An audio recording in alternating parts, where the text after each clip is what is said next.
All right, so we've got the lockout cylinder taken apart. I removed this pin here and this pin here, and then I flipped the cylinder over so that I could work on it from the top side.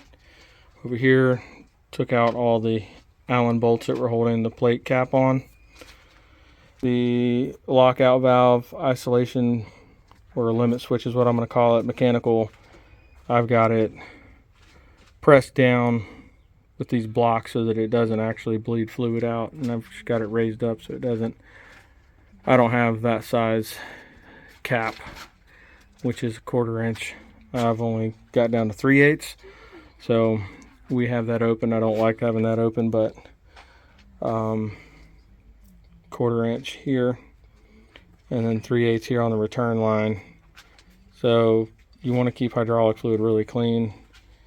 I should probably put a rag over this. But anyways, so we're going to get that put back together so it's not just pouring out down that hole and on the ground. And then we'll be off to the master cylinder. Okay, so we've got our piston off the rod so we can get to our cap, head cap, so we can replace all those seals.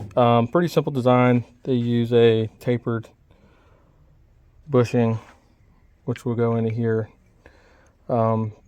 These are actually not in those locations. These go in these holes, and they will line up like so, and you will put these bolts in there and equally torque them down.